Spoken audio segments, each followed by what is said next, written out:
Un saludo muy, pero muy especial para todos los hermanos y hermanas que en diferentes lugares, en diferentes países, se unen con nosotros a esta programación. Una vez más, en una ocasión más, nos acercamos a ustedes a través de la tecnología. Hoy estamos felices, dichosos, porque podemos darle a la trompeta el sonido certero. Estamos felices porque podemos darle pan al hambriento, espiritualmente hablando. Podemos ayudarle a las personas que quieren dejar la leche y aprender a consumir alimentos sólidos. Aquí, desde la ciudad de Quevedo, desde el pueblo de Quevedo, en Ecuador, estamos predicando las poderosas verdades del reino de los cielos. Un saludo para todos los hermanos y hermanas que nos siguen. Estuvimos con un paréntesis un buen tiempo porque teníamos diferentes obstáculos, problemas que solucionar, pero poco a poco estamos avanzando. Y hoy tenemos la dicha de volver a darle a la trompeta el sonido certero. Hoy vamos a presentar el tema número 351, como ustedes ven acá en la pizarra, y vamos a tratar un tema supremamente clave, un tema que la mayoría de los perros mudos, o sea, los pastores, no se animan a predicar. ¿Por qué? Porque estos son temas no solamente profundos, sino también temas que calzan sola, única y exclusivamente con los que tienen valentía espiritual, no para los cobardes. Un cobarde no te puede predicar un tema de esto. ¿Por qué? Porque es justamente eso, es cobarde. Para predicar un tema como esto tenés que tener agallas, tenés que tener, como dicen los uruguayos, tenés que tener garra. Si no tenés garra, no hay caso, es imposible. Entonces, justamente ahí está el quid de la cuestión. Por eso, hermanos, estamos más que dispuestos a darle a la trompeta el sonido certero. Un saludo muy especial para dos hermanos que viven en Estados Unidos. Uno es el hermano Jaime Ábalos, que ayer justamente estuvimos conversando por teléfono y nos gozamos hablando de temas espirituales. Y también el hermano Ismael, que también está en Estados Unidos.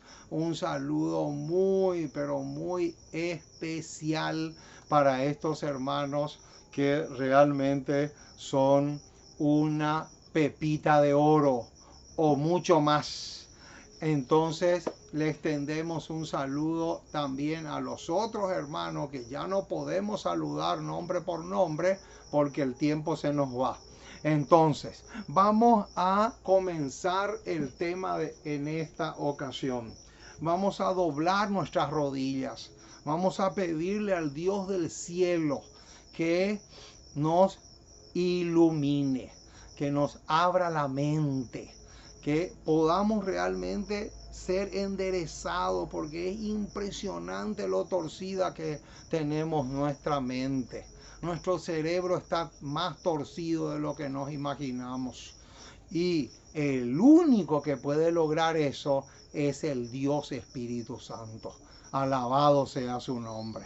Muy bien, vamos entonces a caer de hinojos para pedirle al Dios del cielo que nos pueda alumbrar la mente espiritualmente hablando. Oremos. Nuestro Dios y nuestro Padre, una vez más nos acercamos a ti. Queremos darte gracias, muchísimas gracias por tu palabra.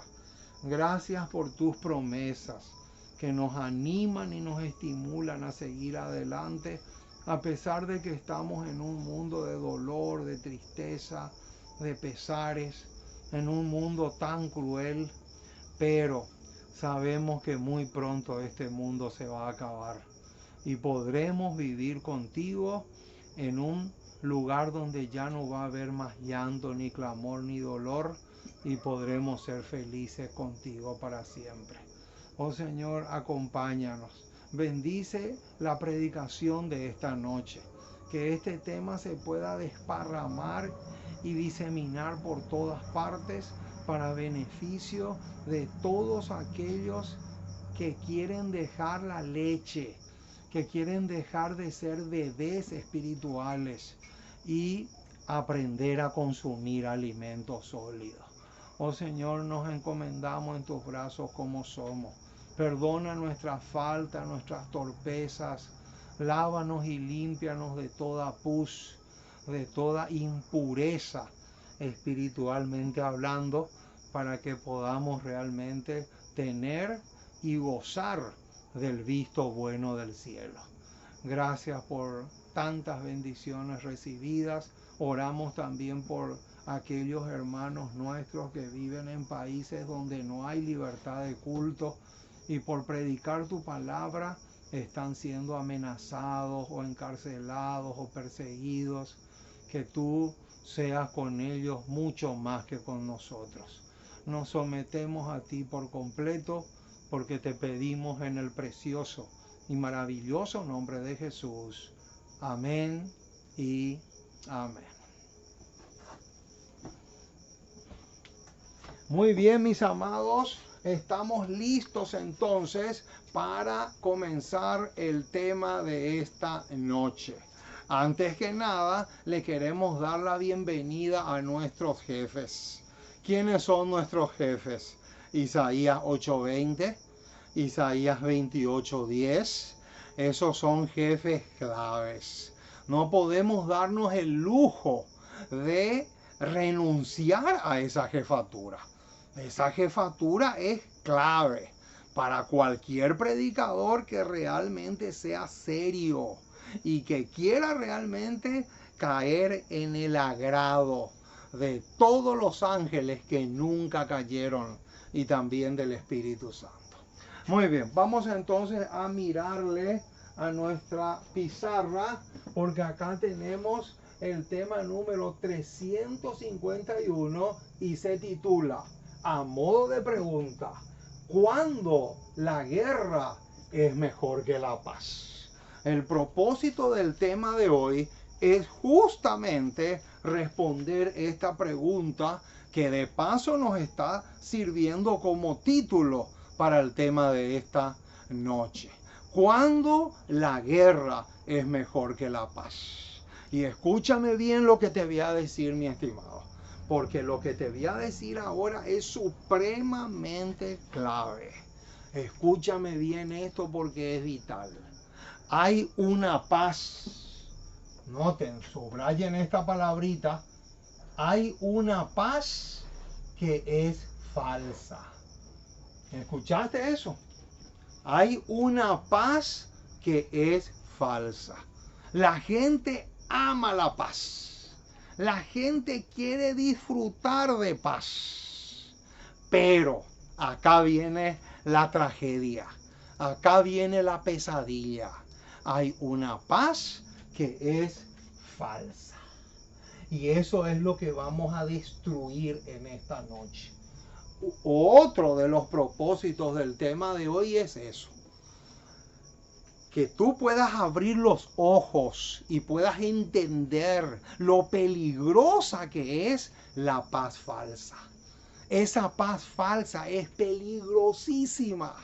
Y no solamente peligrosa para ahora, para nosotros, sino que es tan peligrosa que te puede llevar a la perdición eterna. Y Satanás sabe eso. Él sabe perfectamente a qué me estoy refiriendo. Y de eso vamos a hablar en esta noche. Ahora, la otra palabra que tenemos que recalcar y subrayar es esta. La palabra guerra. Hay miles y miles de personas que dicen, no, nosotros no queremos guerra. Nosotros queremos paz. Pero ¿qué sucede si la paz es falsa? Ahí está, esa es la pregunta del millón. Esa es la trampa en la cual Satanás anhela que trillones de personas caigan. Entonces, hoy vamos a ver que la guerra es mejor que la paz siempre y cuando sea producida por un mensajero del Señor que valga la pena espiritualmente hablando. Ahí está el punto. A eso es lo que vamos a apuntar en esta ocasión. Muy bien, como ustedes pueden ver, acá ya tenemos los textos clave. Todos estos versículos que están acá, 1, 2, 3, 4, 5, 6, 7 en total. Tenemos 7 versículos clave con los cuales vamos a comenzar. Vamos a Jeremías. Jeremías capítulo 6, versículo 14. Como ustedes ya saben, hermanos, esto no es una predicación simplemente. Esto es un estudio profundo de la palabra de Dios. Porque eso es lo que le gusta y le encanta al Dios Espíritu Santo. El Espíritu Santo nos ha dicho a través de la mensajera de que Él prefiere estudios profundos de la palabra de Dios y no meras predicaciones que no alimenten al rebaño. Muy bien, vamos a buscar el versículo. Jeremías capítulo 6, verso 14 dice así: y curan la herida de mi pueblo con liviandad. Ahí está. Noten, hermanos, qué tremendo detalle. ¿Qué dice? Curan la herida de mi pueblo con liviandad, diciendo, paz, paz. Sin embargo, no hay paz. Ah, qué tremendo, mis amados, lo que tenemos acá. Este pasaje es demasiado clave. Este versículo es realmente, se puede decir que es de peso pesado. ¿Qué dice este versículo 14? Prácticamente resume todo lo que vamos a hablar en esta noche. Curan la herida de mi pueblo con liviandad. En otras palabras, lo que está queriendo decir es lo siguiente: en lugar de llamar al pecado por su nombre, en lugar de enmendar lo que está mal, en lugar de corregir lo que está mal, en lugar de desechar y eliminar el pecado, lo que hacen es predicarle una paz falsa y decirle, no importa, el Señor te ama igual así, seguí nomás así, total, Dios te acepta como sos, Él no se va a estar fijando en detalles, eso no interesa, si vos comés o no comés, si vivís en fornicación, en adulterio, en concubinato. Esas cosas para Dios no tienen ninguna importancia. Eso es curar la herida de mi pueblo con liviandad. Y encima le infunden a la iglesia una paz falsa. Y ahí caemos en una trampa demasiado peligrosísima. Entonces, aquí tenemos nuestro punto de arranque. Jeremías 6:14 es clave. Curan la herida de mi pueblo con liviandad diciendo paz cuando en realidad no hay paz. Ahora pasamos al versículo 11, pero de Jeremías 8. Jeremías capítulo 8, ahí cerquita. Jeremías capítulo 8, versículo 11. Prácticamente dice lo mismo. Noten.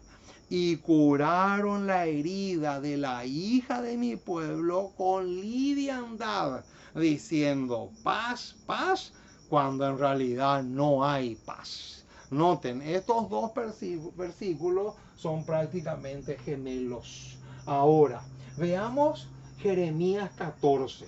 Vamos a conectar esto con Jeremías 14, versículos 13 y 14. y dice así. Y yo dije, versículo 13, Señor Jehová, he aquí que los profetas les dicen, ahora noten lo que los profetas le van a decir al pueblo. Noten qué tremendo lo que va a decir ahora. No veréis espada. Noten, no van a ser castigados. No hay necesidad de que se preocupen por eso. No veréis espada, ni habrá hambre entre vosotros. Noten, en otras palabras, lo que le están diciendo es que Dios nunca va a permitir que ustedes sufran las consecuencias de su descarrío. Hermano, eso es una feroz y vil mentira. Noten qué tremendo. No veréis espada y ni habrá hambre entre vosotros. Lo que le están diciendo es que los juicios de Dios nunca van a caer sobre el impenitente. Noten, hermano, qué tremendo. Y así termina. Noten cómo termina el versículo 13. Sino que en este lugar os daré paz verdadera. Aquí está la paz falsa, mi estimado. Aquí está la paz falsa.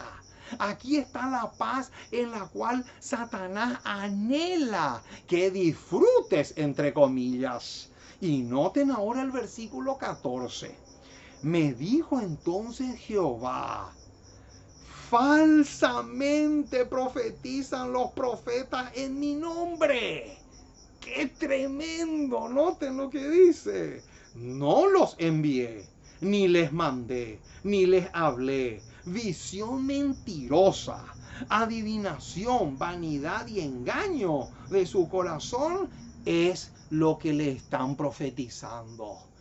¡Qué impresionante, hermano! Acá está. Falsamente profetizan los profetas en mi nombre, dice el versículo 14. Noten cómo estamos hilvanando bien. Ahora veamos Jeremías 23, 17. Jeremías 23, 17. Dice así. Dicen atrevidamente. ¿Cómo? Quiere decir que hay predicadores atrevidos.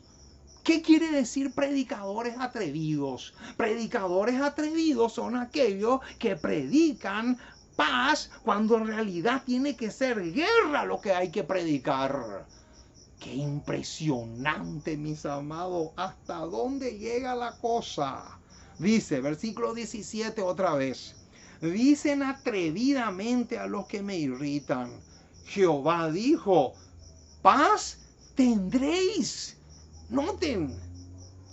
Y a cualquiera que anda, noten ahora el detalle que viene, tras la obstinación de su corazón, dicen, no vendrá mal sobre vosotros.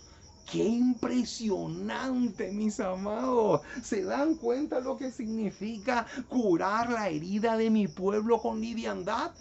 Es lo mismo que lo que dice acá el versículo 17, cuando dice, y a cualquiera que anda tras la obstinación de su corazón, dicen, no vendrá mal sobre vosotros.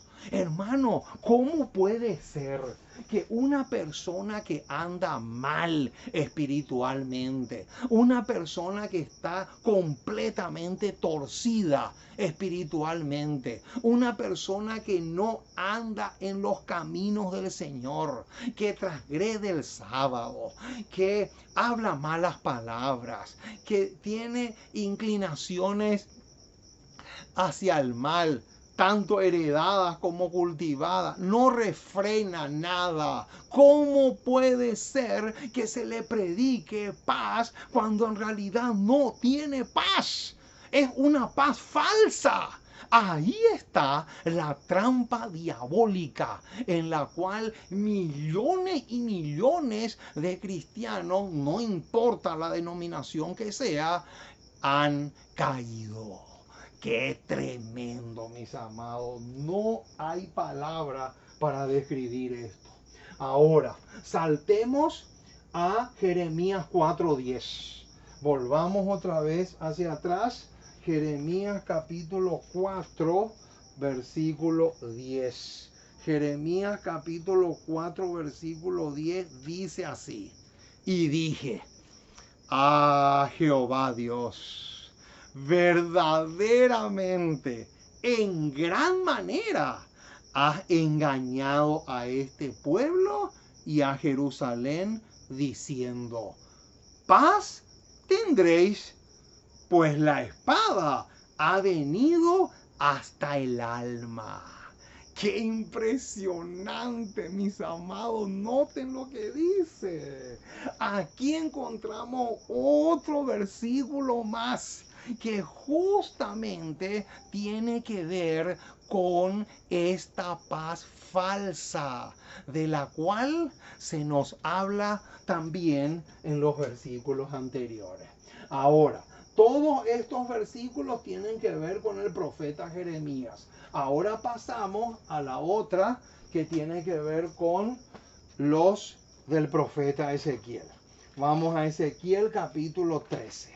Ezequiel capítulo 13, versículo 10.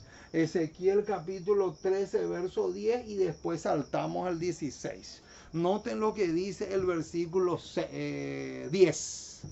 Dice, sí, por cuanto engañaron a mi pueblo, diciendo, paz, no habiendo paz, y uno edifica la pared, y he aquí que los otros la recubrían con lodo suelto. Ahora saltamos al 16.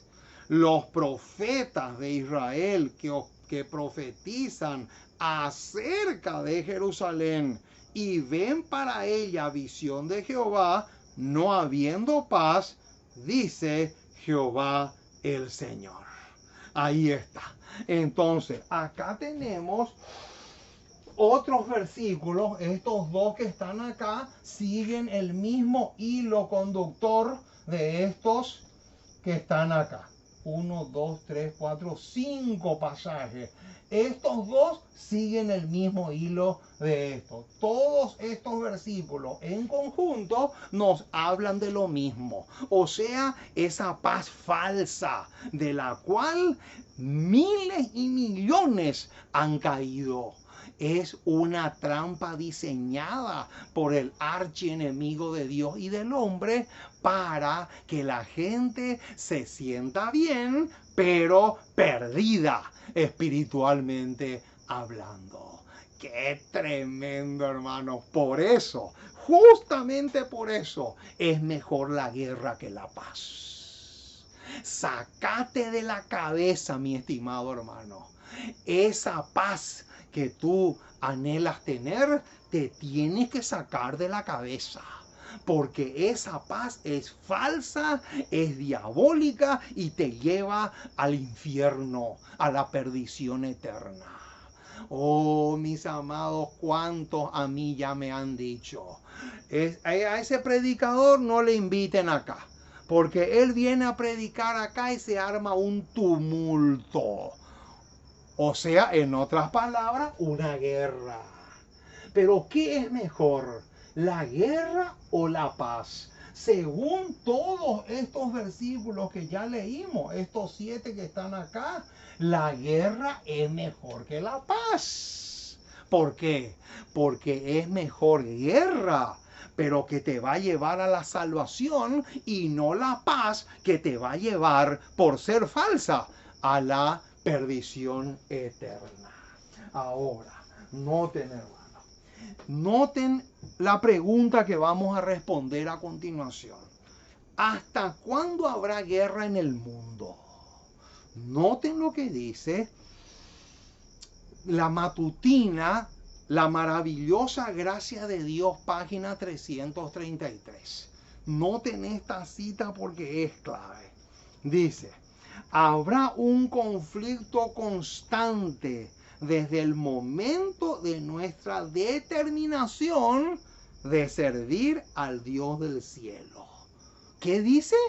¿Qué dice que va a haber desde el momento en que nosotros decidimos ser fieles a Jesús? ¿Qué dice que va a haber? Va a haber un conflicto constante.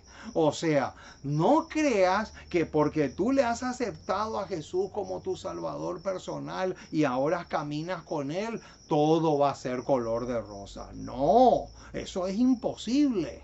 Pero noten lo que sigue diciendo. Habrá un conflicto constante desde el momento de nuestra determinación de servir al Dios del cielo, hasta que seamos librados del presente siglo malo. No habrá alivio en esta guerra. Quiere decir entonces que todos estamos ¿qué? Todos estamos involucrados en una guerra. ¿Qué guerra? Una guerra entre el bien y el mal, entre hacer las cosas que Dios dice o seguir lo que dice el mundo, o en conformarnos con el mundo. Ahora, ¿de qué clase es nuestra obra? Ojo con esta pregunta, hermano. ¿De qué clase es nuestra obra? Y permítanme borrar acá la pizarra para que podamos tener espacio, ya que estos versículos ya están filmados y grabados. Muy bien, vamos a escribir acá algo clave, hermano. Noten, ¿qué pregunta vamos a responder a continuación? La pregunta que vamos a responder a continuación es: ¿de qué clase es nuestra obra? Ojo con esta pregunta porque es vital. Noten, la respuesta a esta pregunta la encontramos en la matutina, La maravillosa gracia de Dios, página 333, y es un bombazo. Noten lo que dice. Nuestra obra es agresiva. ¡Qué tremendo, hermano! Esta palabra es clave. ¿Qué clase es nuestra obra? Nuestra obra es agresiva. Esta palabrita es clave. Esta palabrita es demasiado vital. ¿De qué clase es nuestra obra? Nuestra obra es agresiva. Esta palabrita es demasiado clave, hermano. ¿Saben por qué? Porque hay una cantidad exagerada de cristianos que creen que porque nosotros predicamos fuerte, el hecho de que condenemos el pecado, nos tratan de agresivos. Noten, eso está completamente fuera de foco, mi estimado. No puede ser, es imposible. Porque si la cosa fuera así, entonces Cristo sería agresivo. Y todo el mundo sabe que Cristo no es agresivo. Nunca lo fue y nunca lo será. Por lo tanto, hay que corregir ese punto. Ese detalle hay que corregirlo. ¿Por qué? Porque el problema no está en lo que la señora White dice. Acá el problema está en el cerebro torcido que tenemos. El predicador agresivo es aquel que quiere guerra, pero quiere guerra ¿para qué? ¿Con qué propósito? Quiere guerra para eliminar el pecado. Quiere guerra para erradicar el pecado. Quiere guerra para enderezar lo torcido. Ese es el punto. Pero como la gente no está dispuesta, no quiere, entonces ahí es que comienzan las críticas contra el que predica claramente y sin rodeos. Pero noten cómo sigue diciendo la cita. Nuestra obra es agresiva.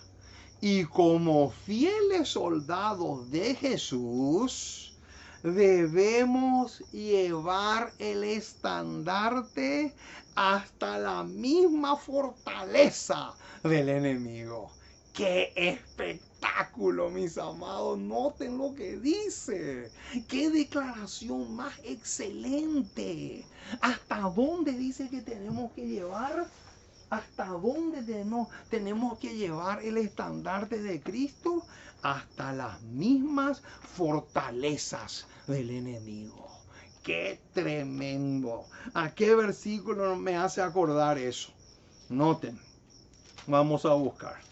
Primera de Corintios o segunda de Corintios. Segunda de Corintios capítulo 10. Segunda de Corintios capítulo 10 versículos 3 y 4. Noten. Pero aunque andamos en la carne, no militamos según la carne. Versículo 4. Porque las armas de nuestra milicia, noten, y milicia también es sinónimo de guerra. Bien, milicia viene de militares. Noten, porque las armas de nuestra milicia no son carnales, sino poderosas en Dios. ¿Para qué? Para la destrucción de fortalezas. Acá está. Esta expresión, destrucción de fortaleza, es lo mismo que llevar el estandarte hasta el mismo campo del enemigo y pelear ahí, pero con las armas de justicia, la arma de la palabra de Dios. Hasta ahí tenemos que llevar, pase lo que pase. ¿Por qué? Porque estamos en una guerra. Estamos en una milicia. Y el apóstol Pablo, cuando le escribe a Timoteo, usa la figura del soldado. ¿Y el soldado para qué sirve? El soldado sirve para ir a la guerra. Justamente ese es el rol que cumple como soldado. Justamente eso. Ahora, ¿quiénes son los que van a disfrutar de la paz falsa? ¡Qué tremenda pregunta, hermano! Acá se viene el bombazo. Acá se viene un verdadero misil, hermano. Noten lo que dice. Otra vez sacamos esta declaración de la matutina Maravillosa Gracia de Dios, página 333. De paso, esta matutina está solo en inglés. Yo tuve que traducir estas citas al español. Pero noten lo que dice. Maravillosa Gracia de Dios, página 333, dice así. Si consentimos en deponer nuestras armas. ¿Qué dice? Si consentimos en deponer nuestras armas. ¿Qué armas? Las armas que recién vimos. Las armas que aparecen en 2 Corintios 10, 3 y 4. Y también las armas que aparecen en Efesios 6. Efesios 6, cuando se habla de la armadura del cristiano. Ahí también tenemos que unir Efesios 6. Tenemos que entrelazar con 2 Corintios 10, 3 y 4. Ahí. Esas son las armas del cristiano. Pero noten lo que dice la cita. Si consentimos en deponer nuestras armas. O sea, yo dejo de usar la palabra de Dios. No la uso más. Eso es si consentimos en deponer nuestras armas. Nos convertimos, acá viene el bombazo, en cautivos de Satanás. ¡Qué tremendo, hermano! ¿Hasta dónde llega la cosa? ¿En qué nos convertimos? En cautivos de Satanás. Y hallaremos alivio en este conflicto.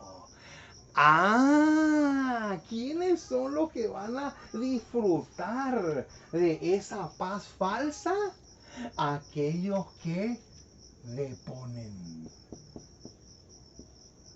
Aquellos que deponen las armas. Si consentimos en deponer nuestras armas, vamos a encontrar alivio. Claro que vamos a encontrar alivio, pero al mismo tiempo y en forma automática nos convertimos en ¿qué? En siervos de Satanás, en cautivos de Satanás, hermano, qué tremendo. Y noten a qué versículo nos lleva esto. Esto nos lleva a Segunda de Timoteo. Segunda de Timoteo capítulo 2, verso 25 y 26. Principalmente el 26, pero vamos a leer los dos juntos. Que con mansedumbre corrijan a los que se oponen, por si quizá Dios les conceda que se arrepientan para conocer la verdad. Y ahora viene, noten el versículo 26. Y escapen del lazo del diablo en que están cautivos a voluntad de él. Noten, hermanos, qué paz más peligrosa es esta. Esta es una paz exageradamente peligrosa. ¿Cuántas iglesias se están hundiendo en esta paz? La mayoría de las iglesias se están hundiendo en esta paz falsa. ¿Saben por qué? Porque cuando sube al púlpito un predicador que denuncia la apostasía, que denuncia el pecado, automáticamente dicen, a este nunca más se le va a invitar. Ahí está. Y en el momento que la junta decide que nunca más se le invite a ese predicador, en ese momento toda la iglesia se convierte en cautivos legítimos de Satanás y sus ángeles. Qué grave es lo que estamos diciendo, mi estimado. Es demasiado grave esto. Mucho más de lo que nos imaginamos. Noten, la cita dice que hallaremos alivio. Tendremos alivio en la guerra, en el conflicto. Pero, ¿de qué sirve el alivio si resulta que estás cautivo? ¿De quién? Cautivo de Satanás. Eres un hijo legítimo del diablo. ¿De qué sirve esa paz? Esa es la pregunta del millón. Ahora, ¿cuál va a ser el resultado de obtener esta paz falsa? Otra vez, la matutina, la maravillosa gracia de Dios, página 333. Dice así: pero esta paz se obtiene o se obtendrá mediante la pérdida de Cristo y del cielo. Ahí está. Clarito. Más claro imposible. ¿Cómo se va a obtener esta paz? Esta paz se va a obtener, pero con la pérdida de dos cosas: de Cristo en esta tierra y del cielo por toda la eternidad también. ¿Qué te parece, mi estimado? ¿Te gustaría disfrutar de esa paz? De ti depende. De ti solamente depende. Ahora, ¿por qué no podemos aceptar esta paz falsa que es tan peligrosa? ¿Por qué? Esa es otra pregunta que vale la pena responder. ¿Por qué no podemos aceptar esta paz tan pero tan peligrosa, que realmente es mucho más grave de lo que nos podemos imaginar? Noten lo que dice otra vez, maravillosa. No, perdón.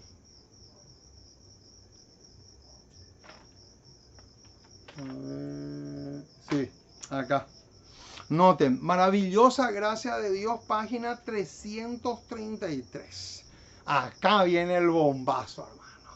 Acá viene un verdadero bombazo. Noten esta cita, a mí me vuelve loco esta cita. Es demasiado espectacular. Yo no puedo dejar de emocionarme cuando leo esto. Y de paso, Esto es declaraciones como esta, a mí me ayudan mucho a seguir adelante a pesar de que cada día me gane enemigo tras enemigos. Porque si ustedes supieran la cantidad de enemigos que tengo, se quedarían asombrados. Pero declaraciones como esta me dan una fortaleza impresionante. Dice así, otra vez de la matutina, maravillosa gracia de Dios, página 333. Dice así, no podemos aceptar una paz en semejantes condiciones. ¿Cómo? ¿Qué quiere decir semejantes condiciones? Cuando no queremos, no aceptamos que nuestra obra es agresiva, esa es una. Cuando deponemos nuestras armas, no. En esas condiciones no. No, esa paz no nos conviene, es peligrosa. Y ahora viene, noten el deseo del Espíritu Santo, ¿eh? Acá nos vamos a encontrar con el anhelo que el Espíritu Santo tiene. Dice, que haya guerra. ¿Cómo? Sí, así lo dice. Que haya guerra. Que haya guerra hasta el fin de la historia de la vida. Y no paz mediante la apostasía y el pecado. ¡Qué espectacular, mis amados! Alabado sea el nombre del Señor. Noten, hermanos, ¿qué dice acá? El Espíritu Santo dice que es mejor guerra que paz, pero con apostasía, pecado y engaño de toda clase. 1000 veces, es 1000 veces mejor la guerra que la paz si vamos a ser cobardes. Si no vamos a estar dispuestos a enfrentarle al pecado y a erradicar el pecado de nuestras vidas y también de nuestras iglesias. Ahí está el quid de la cuestión. Ahora, ¿qué ejemplo maravilloso nos dejó Jesús en este sentido? ¿Ustedes qué creen, hermanos? ¿Que Jesús iba a aceptar esta paz falsa? ¿Ustedes creen? ¿Ustedes se imaginan a Jesús hundido en esta paz falsa? Es imposible. Es completamente imposible. ¿Y cómo sabemos que es imposible? Porque acá lo dice. Deseado de toda la gente, página 322. Alabado sea el nombre del Señor. Una declaración audaz y maravillosa. Que todo el cielo aplauda esta declaración tan espectacular. Noten lo que dice. Jesús nunca, ojo con esa palabra nunca, Jesús nunca compró la paz por la transigencia. Ahí tenemos que parar. Esto está fuertísimo, hermano. Qué tremendo. ¿Qué palabra tenemos que poner acá? La palabra transigencia. Jesús nunca, subrayen esta palabra porque es de vida o muerte, mi estimado. ¿Qué dice? Que Jesús nunca, pero nunca compró esto, pero a condición de esto. Ahí está el pequeño detalle.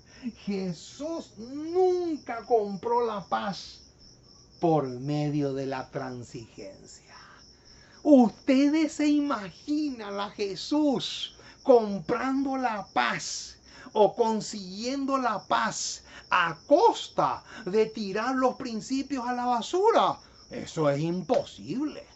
Eso es una imposibilidad absoluta.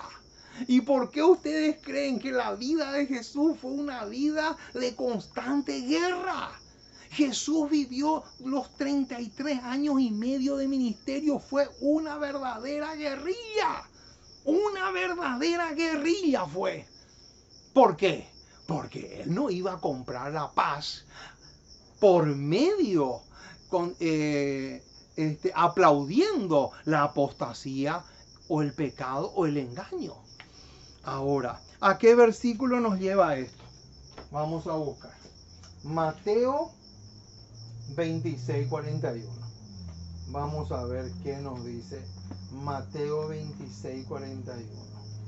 Mateo capítulo 26, versículo 41. Mateo 26:41. Velad y orad para que no entréis en tentación. El espíritu a la verdad está dispuesto, pero la carne es débil. ¡Qué tremendo, hermano! Este es un pasaje demasiado valioso. Ahora, Proverbios 4, 14 al 15. Vamos a unir Mateo 26, 41. Vamos a entrelazar con Proverbios 4. Proverbios 4. Proverbios 4, 14 y 15. Y dice así: no entres por la vereda de los impíos, ni vayas por el camino de los malos. Déjala, no pases por ella. Noten, apártate de ella, pasa. Qué interesante, hermano. Noten, ¿hay armonía o no con el versículo anterior? Claro que sí. Pero noten, este pasaje es súper espectacular. Y Proverbios 1:10. Ahí cerquita. Proverbios 1:10 dice: hijo mío, si los pecadores te quisieren engañar, no consientas. Noten qué tremendo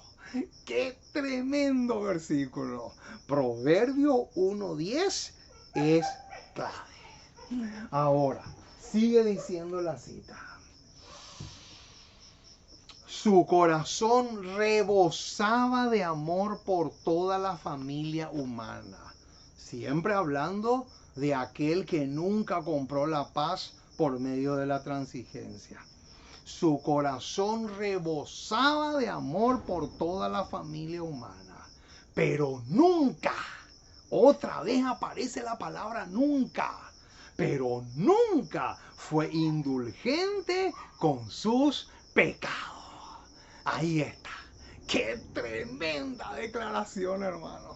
Qué lindo sería escuchar que todo el cielo aplauda esta cita, porque realmente es un misil, un verdadero bombazo. O sea que Jesús actuó como José. ¿Qué dijo José cuando la esposa de Potifar le quiso llevar a la cama? ¿Cómo haría yo este grande mal y pecaría contra mi Dios? Ahí está. De la misma forma Jesús actuó. No estuvo dispuesto a consentir con el pecado. Ahora, ¿qué fue lo que más le motivaba a Jesús a no guardar silencio ante la apostasía? Qué linda pregunta, hermano. Esta es una pregunta hermosa. Pero no se olviden de esta palabra, ¿eh? Esta palabra es demasiado clave. Tiene mucho más peso de lo que nos imaginamos. Dice, ¿qué fue lo que más le motivaba a Jesús a no quedarse callado ante la apostasía? Deseado de toda la gente, página 322, dice así: amaba demasiado a los seres humanos. Noten, hermanos, qué declaración más hermosa. Para guardar silencio mientras estos seguían una conducta funesta para sus almas. Noten, hermano, es totalmente lo contrario a la opinión de la gente. ¿Saben por qué? Porque una de las acusaciones que a mí me dicen es, pero ese hermano no tiene amor por las almas, porque él condena demasiado el pecado. Ese amor, ese hermano es demasiado rencoroso. Ese hermano es demasiado agresivo. Él no puede predicar así. Y si hay visitas, ¿qué van a decir las visitas? Que nosotros somos agresivos, que nosotros que tenemos odio en nuestro corazón hacia los miembros de otras iglesias. Hermano, ese es el concepto que la mayoría tiene. Pero en realidad es a la inversa. Justamente porque le amamos, le hablamos fuerte. Justamente porque le amamos es que condenamos el pecado. Justamente por eso. O sea, a nosotros nos pasa lo mismo que le pasó a Jesús. Porque acá dice que amaba demasiado a los seres humanos para guardar silencio mientras estos seguían una conducta funesta para sus almas. Qué impresionante, mis amados, hasta dónde llega la cosa. Es realmente tremendo. Otra pregunta. ¿Somos nosotros llamados a emular el ejemplo de Jesús? Noten, deseado de toda la gente, página 322 va a arrojar luz sobre esta pregunta. Dice, los siervos de Cristo son llamados a hacer la misma obra. ¿Cómo? ¿Qué obra? La misma obra que Jesús hacía, o sea, no quedarse callado o no guardar silencio mientras estos siguen una conducta funesta para sus almas. Ese es el ejemplo que debemos seguir. Y aunque la gente nos diga que somos fanáticos, extremistas, divisionistas, no nos tiene que interesar. No nos tiene que preocupar, porque a Jesús le pasó lo mismo. ¿O ustedes creen que los 3 años de ministerio de Jesús fue todo color de rosa? Ustedes no se dan cuenta, por ejemplo, cuando Jesús sanaba a un leproso. ¿Saben lo que Jesús le decía? Vete y no le digas a nadie lo que yo te hice. ¿Por qué Jesús le decía eso? Porque Jesús sabía perfectamente que si él iba y desparramaba todo lo que Jesús le hizo, le iban a venir encima a Jesús. ¿Por qué? Porque la gente creía que Jesús era un verdadero enfermo mental. Esa es la pura realidad, hermanos. Y por eso tenía tanta, pero tanta guerra con los fariseos y los dirigentes de su época. Y lo mismo puede suceder con nosotros. ¿Cuántas veces la gente dice, pero ese está loco? Ese es un enfermo. Es real, a mí, yo ya me he cansado, hermano, de que me pongan esa clase de títulos. Es realmente alarmante. Y es porque uno le ama demasiado, como dice la cita que recién leímos. ¿Hasta dónde llega la cosa? Dice, los siervos de Cristo son llamados a hacer la misma obra y deben velar. Ahí está. Esto es lo que leímos en Mateo 26:41. Deben velar. ¿Para qué? ¿O con qué propósito? No sea, ojo con eso, no sea que al tratar de evitar la discordia, acá viene la bomba. Noten, hermanos, lo que dice, ¡qué tremendo! No sea que al tratar de evitar la discordia, traicionen la verdad. ¡Qué bombazo, mi estimado! Esto está tremendo. Los misiles que tiene Vladimir Putin en Rusia no tienen ningún gramo de valor en relación con esto. Imagínense, hermano, estos son misiles y no poca cosa. Qué impresionante, mis amados. No sea que al tratar de evitar la discordia, traicionen la verdad. Y acá encontramos otra razón más por la cual esto vale más que esto. Esto tiene más valor que esto. Y eso lo vamos a subrayar a muerte, hermano. Les guste o no a la cizaña, vamos a subrayar a muerte eso. Porque demasiado claro está. Ahora, no hay peor ciego que el que no quiere ver, ¿verdad? Ese ya es otro tema. Pero de que está claro, está clarito. Ahora, qué tremenda verdad se desprende de Romanos 14, 19. Vamos a ver un poco qué encontramos en Romanos 14, verso 19. Vamos a ver. Romanos 14, verso 19. Dice así. Así que, sigamos lo que contribuye a la paz y a la mutua edificación. Noten, ¿qué encontramos acá? Acá encontramos un texto del apóstol Pablo donde él recomienda, aconseja que sigamos lo que constituye a la paz y a la mutua edificación. Fenómeno. Es realmente fenomenal. Pero este versículo no se puede leer aislado. ¿Por qué? Porque noten lo que dice, deseado de toda la gente, página 322. Dice, han de seguir lo que hace a la paz. Noten, ella está comentando el versículo 19 de Romanos 14. Y dice, han de seguir lo que hace o lo que constituye a la paz. Pero, acá viene el pero. Pero, la verdadera paz, no esta paz falsa, porque esta paz es falsa. Ahora va a hablar de la verdadera paz. Pero la verdadera paz no puede obtenerse traicionando, ¿qué? Los buenos principios. Ahí está. Noten, hermanos, qué clarito. La verdadera paz no se puede obtener traicionando, ¿qué cosa? Los buenos principios. No se puede.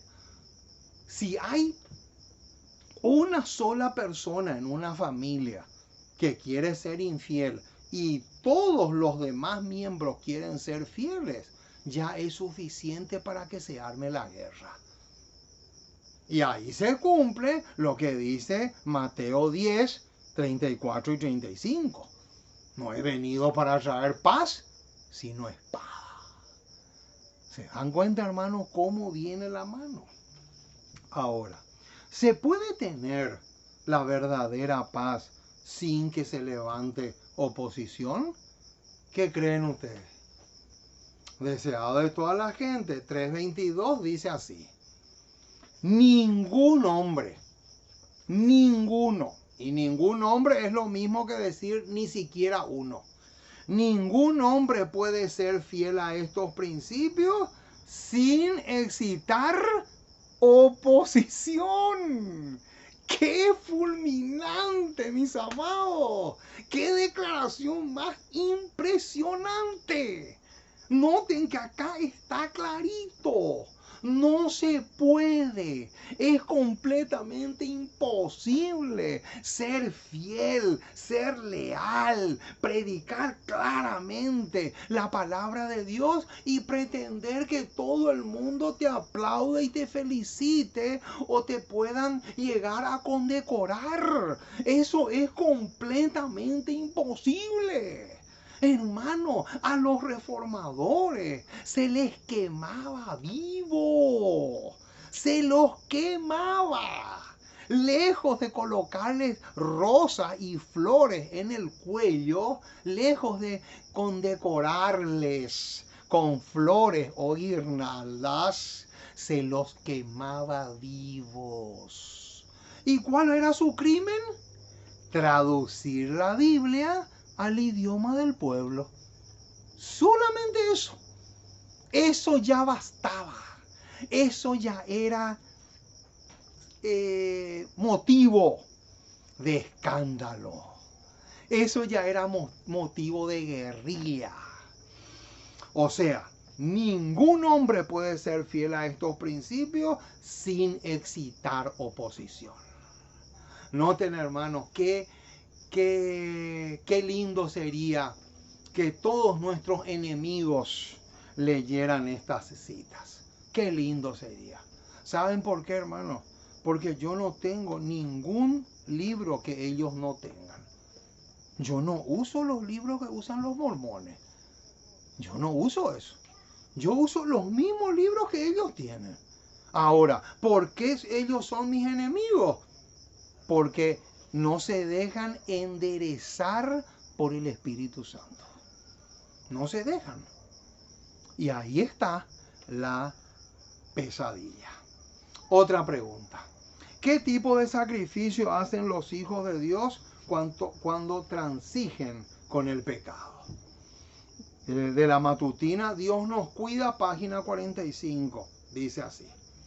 Hacer la paz con el mundo, abandonando los principios de la verdad, es un sacrificio demasiado grande, demasiado caro para los hijos de Dios. ¿Qué dice? ¿Qué tipo de sacrificio es el que hacen aquellos que obtienen la paz, pero a costa de transigir con el mal? Hacen un sacrificio demasiado caro. ¿Por qué? Porque le pierden a Cristo en esta vida y van a perder el cielo también. Las dos cosas al mismo tiempo. Qué tremenda luz arroja Elena de White sobre Juan 14:27. Vamos a buscar ese pasaje. ¿Qué dice Juan 14:27? Vamos al Evangelio según San Juan. San Juan capítulo 14, versículo 27. Juan 14:27 dice así. La paz os dejo, mi paz os doy. Yo no la doy como el mundo la da. No se turbe vuestro corazón ni tenga miedo. Ahora, esta es la paz que Cristo nos ofrece. Pero, acá viene el pero. De la matutina, Dios nos cuida, página 45, extraemos una declaración que arroja luz sobre el versículo 27. Y dice, es un grave error el que cometen los hijos de Dios cuando pretenden salvar el abismo que separa a los hijos de la luz de los hijos de las tinieblas. ¿Cómo? ¿Qué es lo que muchos pretenden hacer? Muchos pretenden evitar que haya un abismo de diferencia entre el mundano y el cristiano. Hermano, eso es imposible. Eso es como pretender que yo viaje a la luna sin ser astronauta. Eso es completamente imposible. Hermano, ¿cómo nosotros vamos a querer evitar que haya una amplia y enorme diferencia entre un mundano bien mundano y un cristiano bien cristiano? Eso es imposible. Sigue diciendo. Apartándose de los principios, esto sería perder la paz de Cristo para hacer la paz con el mundo. Por eso es que Jesús dijo, yo no le doy la paz que yo quiero darle, yo no le doy como el mundo la da. ¿Por qué? Porque Jesús sabía perfectamente que la paz que da el mundo es una paz falsa.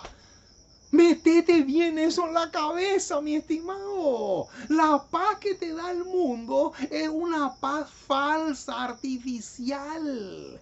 Es una paz que no sirve. Al contrario, es una trampa diabólica. Y ahí es donde radica el drama. Ahora, ¿cuál era la única forma en que Cristo podía estar de acuerdo con el mundo? Qué tremendo, hermanos, lo que se viene a continuación. Noten, ¿cuál era la única manera en que Cristo podía estar de acuerdo con el mundo? Otro bombazo.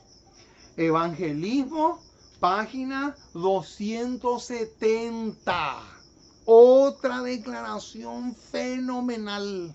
Dice así: Cristo no podía estar en paz con el mundo a menos, ojo con lo que se viene ahora, este a menos es clave, que dejara a los hombres sin amonestar. ¿Qué te parece, mi estimado? ¿Cómo? ¿Cuál era la única forma en que Cristo podía vivir feliz, contento con todo el mundo? Cristo no tenía que usar este dedo. ¿Ven este dedo que tengo acá? Este dedo él no podía usar. ¿Por qué? Porque si él usaba este dedo para meter en la llaga, ahí venía la tragedia. Cristo no podía estar en paz con el mundo a menos que dejara a los hombres sin reprobar. Y esto no estaría de acuerdo con el plan de salvación. ¿Cómo? ¿Qué dice? O sea que si Cristo dejaba de amonestar, echaba a perder nada más y nada menos que todo el plan de salvación. O sea que su muerte no iba a tener ningún valor. Su intercesión en el cielo menos.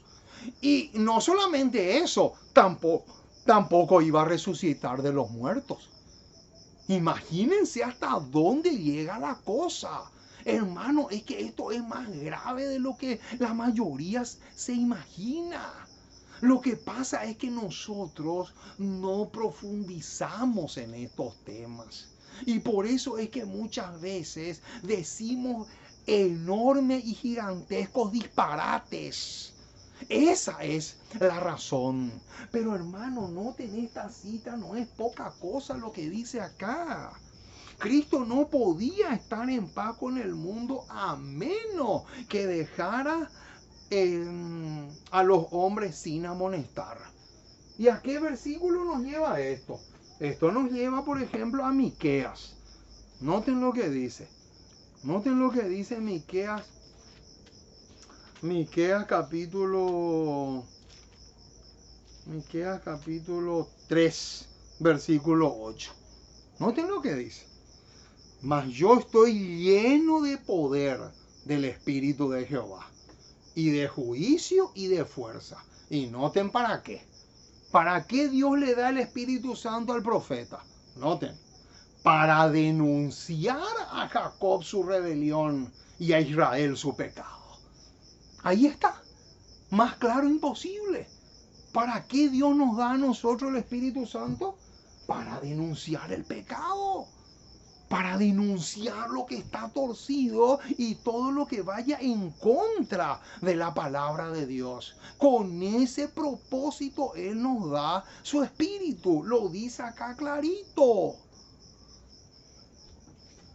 Y noten que nos dice también Pablo en Hebreos 13. Hebreos 13 también calza con esto.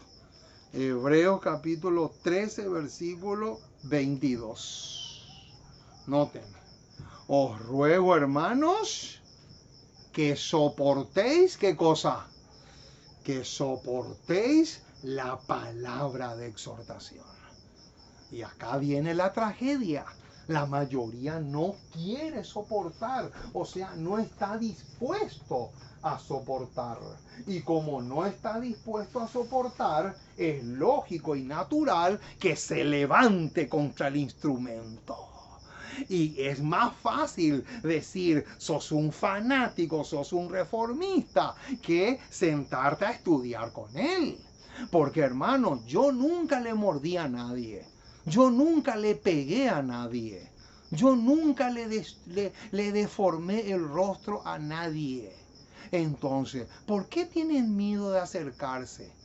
¿Acaso yo les voy a meter un balazo en la cabeza? ¿Acaso yo vivo armado que me tienen tanto miedo?